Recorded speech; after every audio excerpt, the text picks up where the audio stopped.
As the world progressively divides itself into two camps, the free and the communist-dominated, the northernmost part of the globe becomes increasingly important, for the shortest route from one camp to the other lies across the pole. Today, Greenland, Canada, and Alaska form a geographic cordon of security, guarding the Western Hemisphere against the possibility of aggression across the top of the world.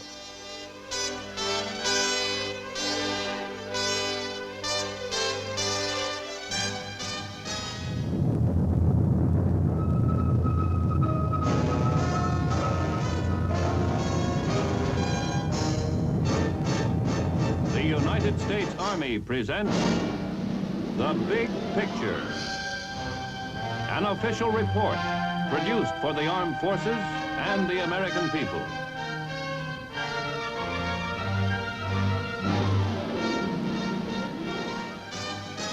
Alaska.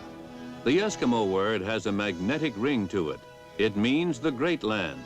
And this is justified, for there are more than 500,000 square miles of it.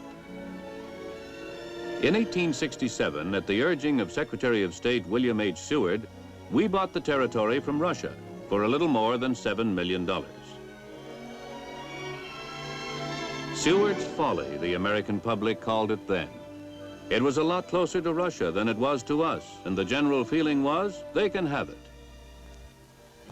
Seldom in history has a nation's attitude changed so totally or so abruptly. It was in the 1890s that gold became an epidemic fever in the North Country, and the Alaska gold rush was on.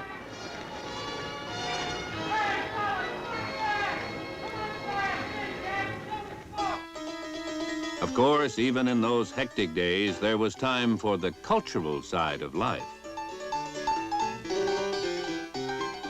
And on occasion, exuberant outbursts of good-natured high spirits.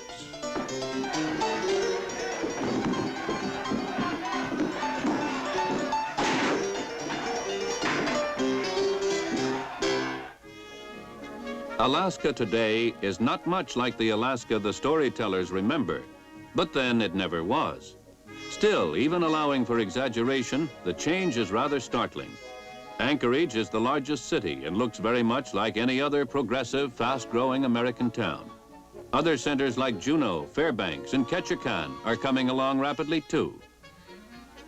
The neat streets, lawns, and homes of suburban living are like those you'd find anywhere. Still, many of Alaska's original citizens live as they have for generations. It's a busy life and a happy one, and the Eskimo has taken the changes in his country as he has always taken what life has brought him, with a quiet and rather amazing adaptability. So no one is surprised, least of all the Eskimo himself, to find that the skills of the 20th century come as easily to the new generations as hunting and trapping did to their grandfathers. In this transition, the excellent state vocational schools have played an important part.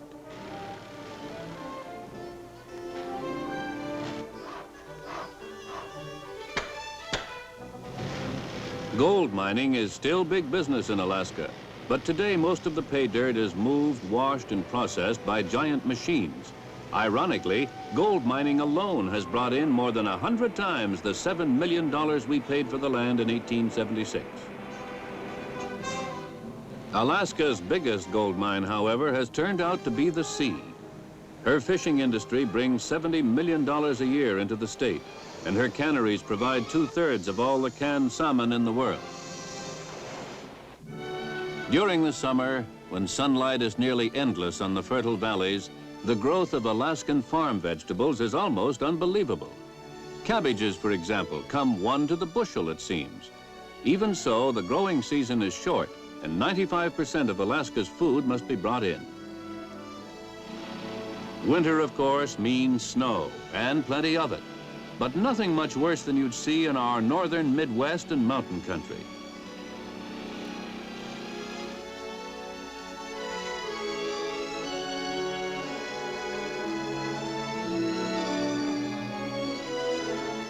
The loosening of winter's grip with the coming of spring makes the country seem, if that's possible, even more beautiful than before. It's in spring that the salmon make their yearly and miraculous pilgrimage up the rushing streams to spawn.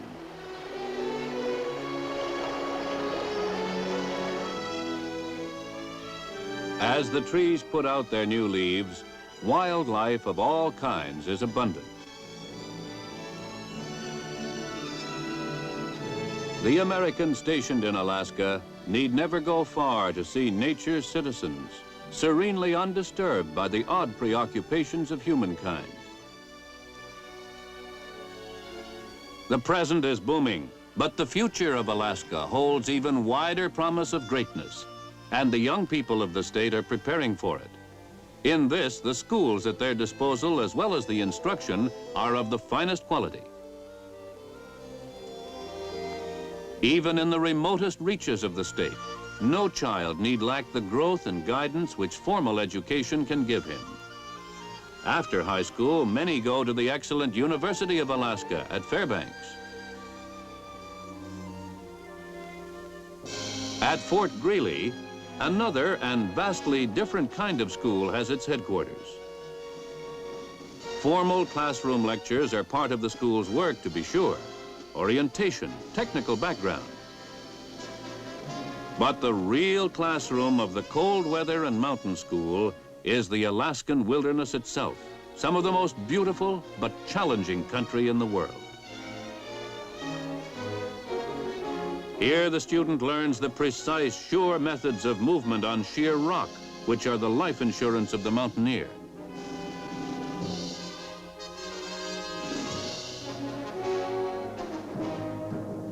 He learns to put his confidence in the nylon ropes which are essential to troop movement in this kind of perpendicular country. And he keeps at it until rappelling down a sheer cliff seems as natural as crossing the street.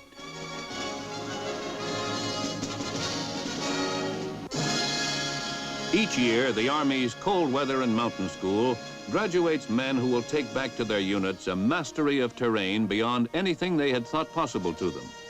This kind of skill, confidence, and ability will keep our ground forces ready to operate any time and any place the need may arise.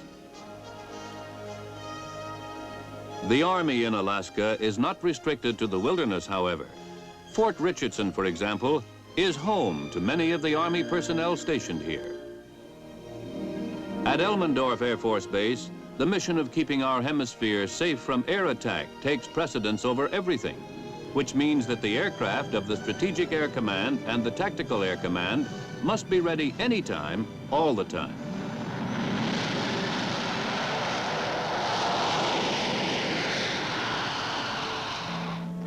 In Alaska, too, is the western anchor of Dew Line, the distant early warning system which keeps watch over the skies of the polar area. The stations of Dew Line are manned by the Army, but security is a job for all the services.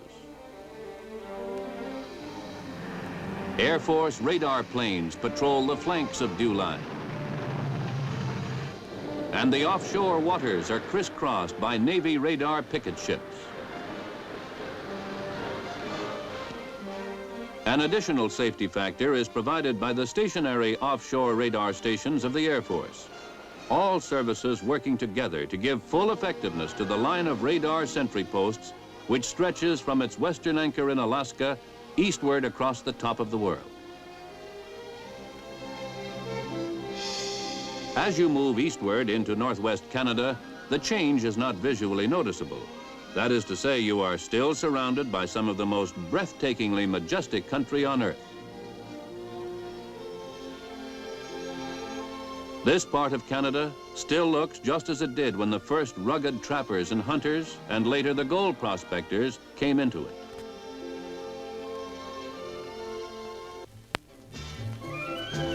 For Canada as a whole, however, today is busier, more fruitful, more full of promise than any time has ever been. The Canadians, some 18 million of them, have in their hands the second largest country on Earth. The potential for development is almost limitless, and so it seems is the energy of the Canadian people. Montreal is Canada's largest city, and the vitality one senses here is typical of the open throttle attitude which obtains throughout this fast-changing nation. Even in the picturesque and traditional atmosphere of Quebec, there is the undertone of change, of growth, and looking to the future.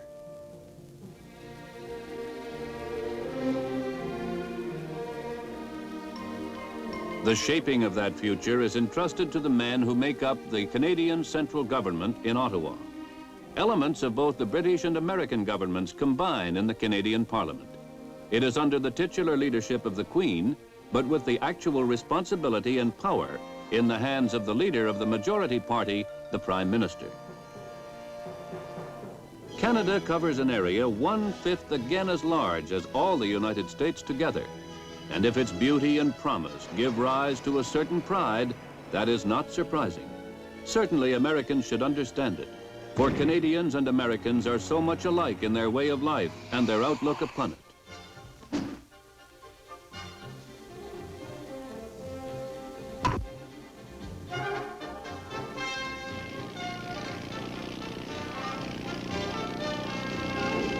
In some respects, Canada's basic industries parallel those of Alaska.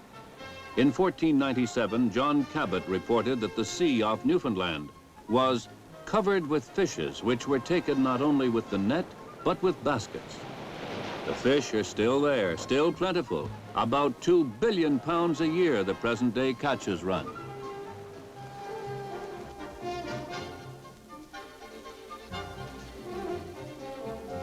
In the great forests which cover nearly half of Canada's land area, softwoods predominate. So in addition to her massive lumbering operation, Canada produces more than half of the world's total supply of newsprint. Her best customer, the United States, provides a market for 80% of this huge output. In the western interior lowlands, an extension of our own great prairie country, you find the wheat fields stretching from horizon to horizon. From here come harvests which are matched nowhere on earth except in the United States. Wheat is Canada's second leading export, with more than 2.5 million bushels going overseas every year. But wheat is not the only rich harvest in the Alberta-Saskatchewan area. Huge reserves of oil and natural gas have been discovered, and their productivity is growing daily.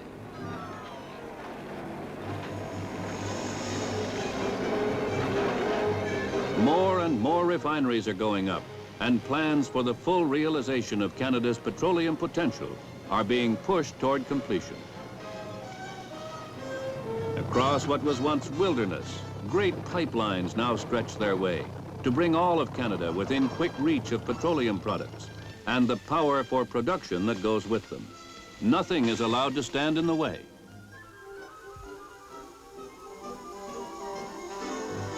There are two prime keys to industrial capacity: water and power. Canada has 1/3 of the fresh water in the world. Huge dams have harnessed only a small part of the nation's potential, yet Canada already ranks second in the world in terms of hydroelectric power.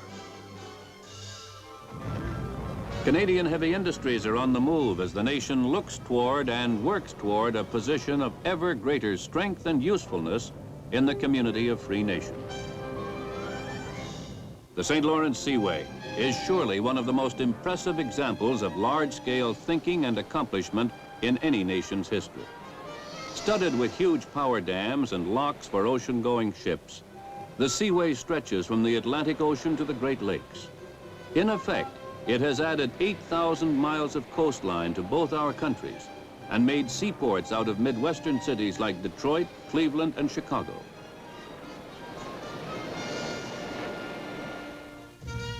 Canadians are justly proud of the long and rich tradition of their military heritage. The garrison troops at the Citadel in Quebec personify the military pageantry of that old world tradition.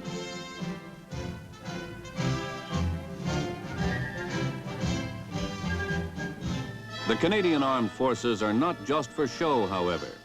Their level of combat readiness is as high as that of any troops on Earth, and their battle records in World War I, World War II, and in Korea give ample proof of their professional abilities. Canadian ground troops and air forces are now serving with NATO in Europe, and the troops at home are kept ready to meet the obligations of a free nation in the cause of freedom. In the far north, specially organized units are equipped and trained for highly mobile Arctic operations, for in their keeping is the ground security of the Canadian portion of Dew Line. Dew Line itself was built by the United States. South of this, at the 55th parallel, Canada built the Mid-Canada Line, and near the U.S.-Canada border, a third rank is formed by the Pine Tree Line, which was jointly financed by our two countries. All three keep constant radar watch to the north.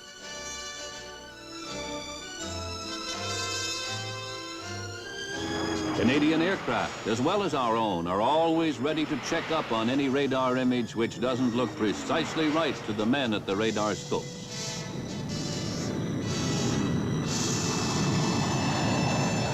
Both this radar sentry duty and the job of keeping aircraft and pilots ready to go are part of a joint Canadian-American operation, NORAD. The initials stand for North American Air Defense Command, which is headed by an American Air Force general with a Canadian Air Marshal as his vice commander. Thus, the two nations work as one to make certain that aggression by air across the polar route will remain highly improbable. Between the United States and Canada, history has forged a bond of common ideals and common interests. So today, Americans and Canadians look to one another for support in the age-old struggle to establish, beyond any hope of tyranny to overthrow, the concept of individual liberty. Still farther to the east and north is the world's largest island, Greenland. It's a territory of Denmark, and one of the most desolate areas on Earth. It lies almost entirely inside the Arctic Circle, and its main feature is an ice cap whose proportions stagger the imagination. 1,600 miles long, it is nearly 2 miles deep. Eric the Red, the Icelander who named this Greenland about 1,000 years ago, must have had a peculiar sense of humor. Despite its inhospitable climate, Greenland has been inhabited, though sparsely, for centuries. Until recent years, however, the methods of movement available to ice-cap travelers were extremely limited. In the past decade, however, Greenland has become a major center for Arctic research and the testing of Arctic equipment. So today, massive vehicles developed through years of testing on the ice cap enable man to take with him into nature's howling deep freeze the warmth and comfort of his native climate. The only refuge from the wind and cold is beneath the surface. And here, in recent years, man has begun to master this hostile environment. The success of this work is a joint accomplishment. Greenland is Danish soil, and since 1951, American bases have been established here by treaty with Denmark and built through joint efforts by both our countries. During the past 10 years of research and testing, many possibilities were explored. Here, the snowcat underwent extensive field tests of its potential as an agile ice cap vehicle.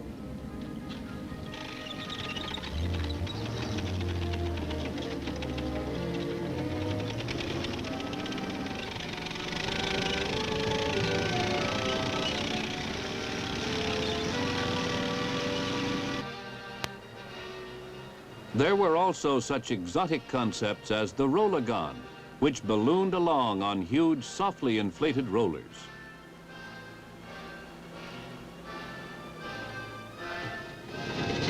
Every potentiality was put to the test. One imaginative example was the propeller-driven Snow Scout, which skimmed the frozen surface at a nimble 35 miles an hour. Existing maps of the area were checked and corrected, and weather research became a prime concern for scientists of all services. Atmospheric conditions generated in the ice cap area determine much of the weather of continental Europe. So the collection and evaluation of weather information became a continuing priority project. Here too, the electronic arm of Dew Line has been extended. American and Danish crews labored around the clock to build the 4 Greenland stations. And the ingenious high-strength form known as the geodesic dome proved dramatically practical. The housings for the Dewline radar antennas went up in a matter of hours.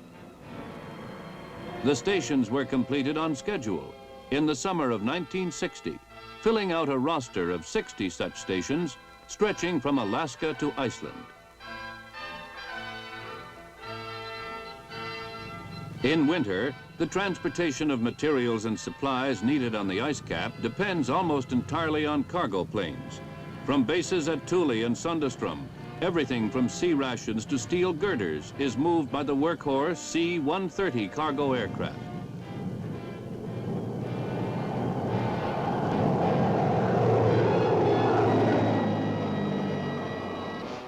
Nevertheless, overland transport on the ice cap remains the subject of intensive study and constant experimentation. In 1960, an Army ice cap expedition under the code name Lead Dog set out to do what no such group had ever done before. That is, to cross the entire northern ice cap and return, 600 frozen miles each way, without a road map, or a road either for that matter. Thanks to the decade of testing which had gone before, this ice cap convoy was well equipped for its adventure. Blinding fog so common over the ice was a nuisance, but no serious problem, as radar took over the job of guiding the expedition.